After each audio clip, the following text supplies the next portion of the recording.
जैसा कि हमने केमिस्ट्री में पढ़ा है कि इलेक्ट्रॉन, प्रोटॉन और न्यूट्रॉन के मिलने से एटम बनता है। एटम क्या होते हैं? एटम होता है hydrogen, nitrogen, oxygen, helium, neon, potassium, calcium, sodium, ये सारे एटम्स होते हैं। ऐसे ढेर सारे एटम्स के मिलने से एक कंपाउंड बनता है। कंपाउंड होता है जैसे like CH4, NH3, CO2, O2 और वाटर, ये सारे कंपाउंड्स हैं। ऐसे ढेर सारे कंपाउंड्स के मिलने से हमें एक सेल मिलती है। सेल होती है एक सेमी परमेबल मेम्ब्रेन से सराउंडेड डिफरेंट कंपाउंड, या कह सकते हैं different compound suspended in water molecule surrounded by semi permeable membrane. इसको कहते हैं SPM, सेमी परमेबल मेम्ब्रेन। इसको सेल कहते हैं। सेल दो तरह की होती है, एक होती है यूकैरियोटिक सेल्स, दूसरी होती है prokaryotic cells. You means true होता है, कैरियंस मीन्स न्यूक्लियस होता है। ऐसी सेल्स जिसमें ट्रू न्यूक्लियस पाया जाता हो उसे यूकैरियोटिक कहते हैं, और ऐसी सेल्स जिसमें न्यूक्लियस नहीं पाया जाता हो, मतलब न्यूक्लियस से पहले की स्टेज को हम प्रोकैरियोटिक सेल्स कह सकते हैं। तो सेल्स दो तरह की होती है, जिनमें पाया जाता है और जिनमें नहीं पाया जाता है। जिसमें पाया जाता है यूकैरियोटिक, जिनमें नहीं पाया जाता है प्रोकैरियोटिक। ये दो तरह की हो सकती हैं, यूनिसेलुलर हो सकती हैं या मल्टी सेलुलर भी हो सकती हैं। ये भी दो तरह की हो सकती हैं, यूनिसेलुलर और multi cellular, depend on the organism. तो चूँकि सेल्स क्या होती है, जब जो एक से ज़्यादा सेल्स मिल जाती हैं उसे हम टिश्यू का नाम देते हैं। टिश्यू क्या होता है? टिश्यू होता है group of cells performing common function interacting to each other. ठीक है, तो ये टिश्यू होता है। टिश्यू मिलकर ऑर्गन बनाते हैं, ऑर्गन मिलकर ऑर्गन सिस्टम बनाते हैं, ऑर्गन सिस्टम मिलकर ऑर्गेनिज्म बनाते हैं। तो क्या हम सेल को ऑर्गेनिज्म नहीं कह सकते? हम सेल को भी ऑर्गेनिज्म कह सकते हैं, क्योंकि यूनिसेलुलर ऑर्गेनिज्म तो ऑर्गेनिज्म होते हैं। अब यूनिसेलुलर ऑर्गेनिज्म टिश्यू नहीं होता, ऑर्गन नहीं होता, ऑर्गन सिस्टम नहीं होता, उनमें तो ये चीज़ें एब्सेंट होती हैं।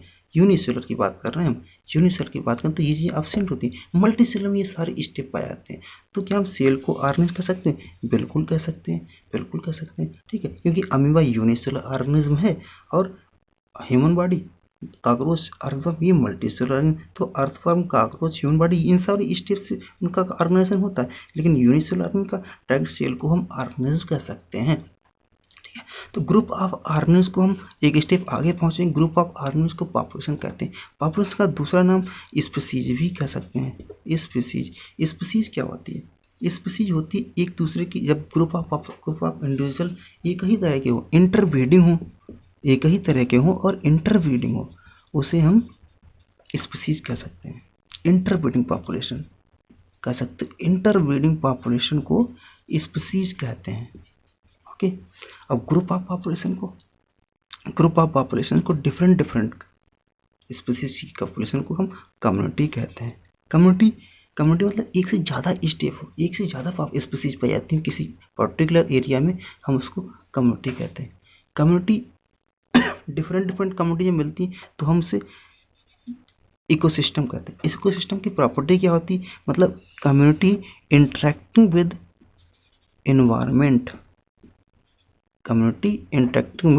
एनवायरनमेंट, उसे हम इकोसिस्टम कह सकते हैं। मतलब इकोसिस्टम के दो कंपोनेंट हो गए, एक एबायोटिक कंपोनेंट, दूसरा बायोटिक कंपोनेंट।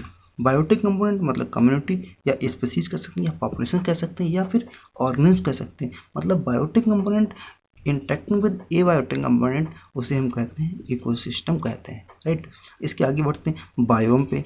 इकोसिस्टम, हमारी अर्थ पे बहुत सारे इकोसिस्टम पाए जाते हैं और वो इकोसिस्टम मिलकर बायोम बनाते हैं, और बहुत सारे बायोम मिलकर एक बायोस्फीयर बनाते हैं। हमारी अर्थ पर कई सारे बायोस्फीयर हैं। ओके, अर्थ को एक ग्लोबल बायोस्फीयर भी कह सकते हैं। ग्लोबल बायोस्फीयर अर्थ को कह सकते हैं। राइट, ठीक है। और इस बायोस्फीयर का अनादर नेम कह सकते हैं, ग्लोबल बायोस्फीयर को हम प्लैनेट कह सकते हैं, या कह सकते हैं ढेर सारे बायोस्फीयर मिलकर एक प्लैनेट का निर्माण करते हैं। जिस प्लैनेट पर आते हैं वो उसी का हो गया। ठीक है, तो ढेर सारे प्लैनेट मिलकर हम गैलेक्सी बनाते हैं, और गैलेक्सी मिलकर यूनिवर्स बनाती है। राइट, इतनी बात क्लियर।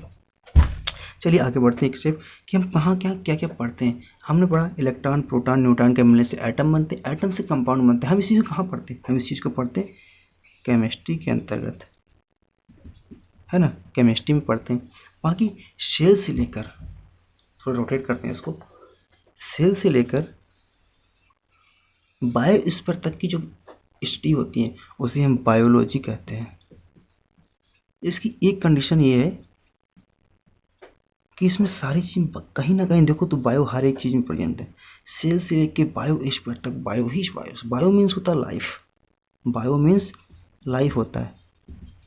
और हर एक चीज़ में सेल हो, टिश्यू हो, ऑर्गन सिस्टम हो, पॉपुलेशन हो, कम्युनिटी हो, इकोसिस्टम, बायोम हो, बायोस्फीयर, इन सब में लाइफ से रिलेटेड बातें होती हैं, इसलिए इसको बायोलॉजी कहते हैं। पर इसको सेगमेंटल वाइज करें तो हम क्या कहते हैं, ऑर्गेनिज्म से लेके बायोस्फीयर तक की स्टडी को हम इकोलॉजी कहते हैं।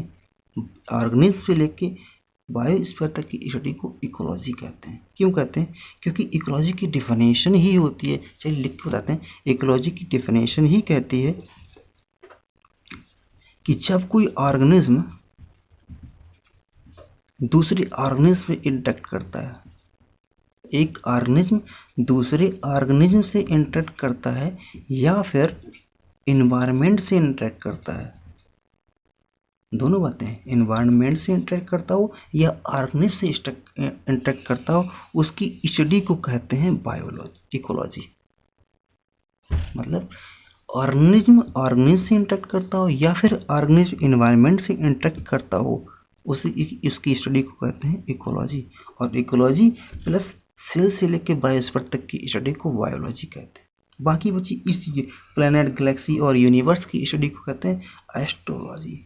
चांद तारों से बात करने वाले आशिक होते हैं ये, है ना।